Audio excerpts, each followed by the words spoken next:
Hey guys, and what? We are interrupting this video from the future. I'm bringing you the message that highly reflective chrome materials can now be achieved in Roblox. Alright, Goofy Goobers, we're getting real SpongeBob with this one. And by that, I mean I'm breaking your Squidward minds. I have found out how to make chrome objects in Roblox. And today, I'm gonna teach you guys how to do exactly that. Real quick shout out to Mayax. It's like Max, but there's a Y in the middle, so I don't know. But he told us how to do this in my live stream, and I'm just here to further the knowledge. As you guys know, I've been searching for something like this for absolutely ever with my dream game. It's based in Chicago, and there's a landmark, if you will, in Chicago called The Bean, and it's a big bean that's like reflective. It's like a mirror. And we had it modeled and looking all right with Roblox reflections, but by no means did it look like the actual bean. Anyways, we fixed it with this trick, posted it to Twitter, and so many people asked me how to do it, so let's go. First things first, I want to show you guys the best possible reflections you can get in Roblox, and that is this right here. Before today's method, by the way. We can now get better. But this is how the bean looked within the game, and it looked even worse than that, because if you put this in, if you change this skybox, it looks like this. Like it's okay, but it's just not the bean. All right, let's quit kind of dilly-dallying and let's check it out. So guys, to make things super reflective, all you need to do is grab your item, make sure glass is the material selected, and then your transparency, put it to like 5 or 10. Now you might be saying, bro, what the heck? There's literally nothing there. Guys, check this out. Add a highlight into your model. So insert object, highlight, and look at this. As you can see, we have a very reflective thing, and we're not done just yet. Let's go ahead and turn this highlight off so we can't see it, and look at this, guys. Now you might be thinking, bro, we can see through it. It's cool, but not that cool. Guys, just duplicate it, and then we're going to delete the highlight, bring its transparency back to normal, and look. This is just insane. Like, this looks a lot more like the bean than anything we've had previously.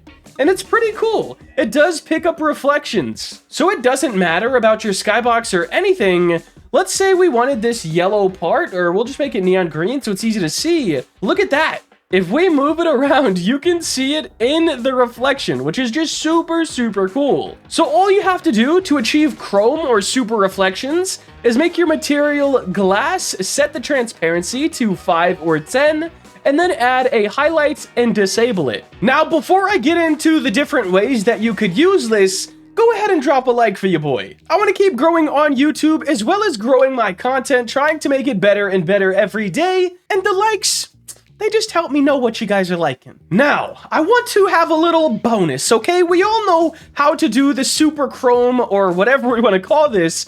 Let's see what it could actually be used for by running 2 tests. The first thing I thought of when I saw this, a mirror. Guys, Roblox mirrors are almost impossible to pull off if you're just a builder. If you're a scripter, you can use viewport frames and some other stuff like that, but they're very limiting. You cannot use particles in a viewport frame, and you can't see just a lot of stuff, really, in a viewport frame. So I want to see if just builders can now pull off a mirror effect. And one other test. What would happen if you made a whole map? Now, this is not the greatest idea by any means, because if you want it to be not see-through, you have to duplicate the whole map, which could be quite intensive on a game. However, I'm gonna have a chrome zone in one of my games once I figure out how to optimize this a little bit better. But first things first, can we make a mirror, guys? This is like the biggest thing for me. Can we make a mirror? It's just something that needs to happen, right? I honestly think it's kind of weird that Roblox doesn't just have mirrors or some sort of a mirror material, but I guess it is what it is. So let's copy this and we're gonna paste it into here. And I guess we're gonna try one like this and one normal one. So let's just delete the highlights and remove the transparency. There we go. Anchor all that and let's click play. All right, ignore the blocks spawning literally everywhere. This is a a different series I'm working on, but I can't say much on that yet.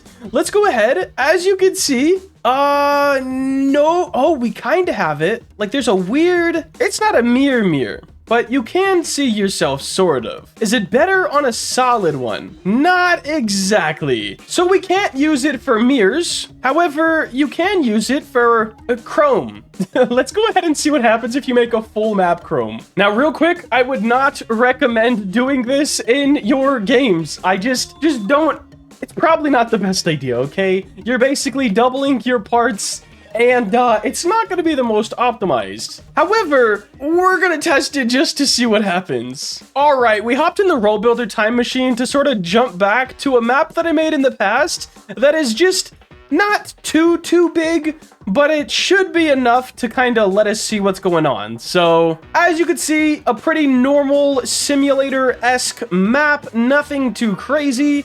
Just a little, like, Candyland type thing. And I just duplicated the map, so check it out, guys. I've modeled the entire map, and by modeled, I mean, like, put it into a group, and then I made a duplicate of that group. So first things first, we have the highlight in already, and everything in this group is already transparency 10. All that's left to do is turn everything into glass. So, material, glass. Oh my gosh. Okay, hold up. This is actually kind of cool.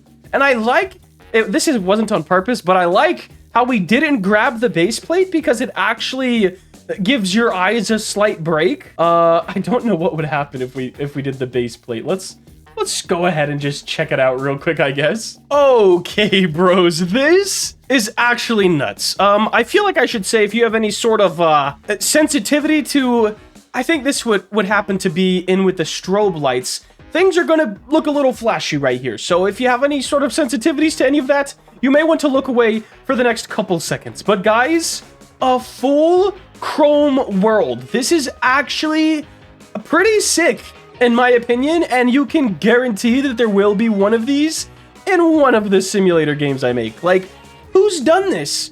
Who has done a full Chrome world? I'm sure some will come out after this video, but this is honestly really sick. Now, since we've opened this up to the community of builders, let's see who finds the first optimized way to do it. I will let you know, highlights do have a limit of 31. So if you have more than 31 meshes or parts or anything, you have to model them in like a group and then just apply the highlight to the group. But guys, that is it. We can now use Chrome, or super reflection we could call it, in our Roblox games, and I couldn't be happier. If you guys have any other weird little tips or tricks or like Roblox things like this, like who would have thought glass transparency 10 and a highlight gives you Chrome? If you guys know any other tips or tricks like this, leave them in the comments below. And I'm so happy we finally have a reflective bean. Even though this new Chrome thing isn't good for mirrors, it can definitely add some creativity to your maps, especially while it's new in the public eyes. If you like these tutorial videos and you want to see more, check out this beautiful tutorial playlist. There's a whole bunch of stuff. Blender, Studio, making money, a bunch of playlists. To play videos in the playlist. And before we go, guys, everyone's favorite segment, we have 3 questions from the last video's comment section that we're gonna answer right now. But right before that, I do have a question for you, and you can't lie about it, okay? I'm not judging, but I'm curious. It says my age demographic is 18 to 24. I don't think so. However, if it is, I would like to cater my editing style to my demographic, because I've went everywhere from editing to like 50-year-olds, like just toned down videos, all the way to editing to like 5-year-olds with explosions and like Mrs. Beast, because not Mr. Beast, I'm not that good. But yeah, guys, let me know your ages down below, because I'm really trying to make the perfect videos for who's watching them, if that makes sense. Anyways, question number 1 is from somebody named Geg-S. Yep, sure is. They say, can you... Wait, okay, guys, when you guys really be typing these weird, mixed with dyslexia, it's so strange. But how to make a team for your game, but without spending any money or Robux? So long story short, I think you're asking, how can you start a development team without having any money? It's definitely possible, but it's a lot harder, especially when it comes to the programmer. Here's the thing, if you don't have money and you don't have a name behind you, you have zero credibility. So you need to have a super good game idea and just approach the right people at the right time. Here's where it gets a little scary.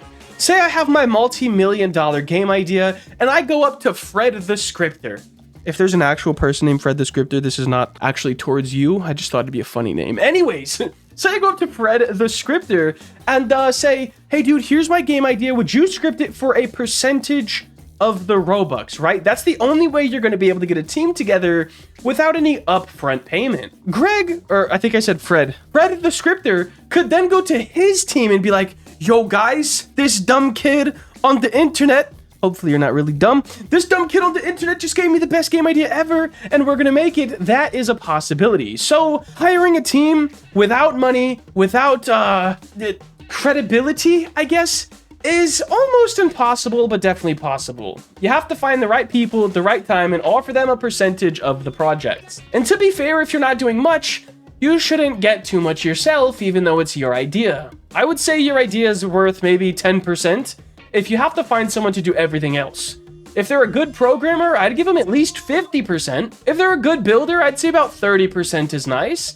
And then you should be at 90% total, 10% to you, 50 to the scripter, 30 to the builder, and then that leaves 10%. You can offer this to UI designers, animators. Really, you have to split it up with whatever fits your game, and whoever does more work needs more percent. I'm sorry if that was a very long answer, but I hope it helps. The next question we have is from Nick Crimson. He says, hey, would you consider adding other modelers to your shop? I would love to create a pack for it. And guys, this is something I've considered so much. Open up my website for you guys to be able to sell assets on it, and you could earn money as well. But the numbers just don't really add up. When someone buys something from my shop, Stripe, I think it's called, automatically takes a percentage of that purchase, right? And then every time there's more traction on the site, I pay more monthly for the amount of traffic the site got.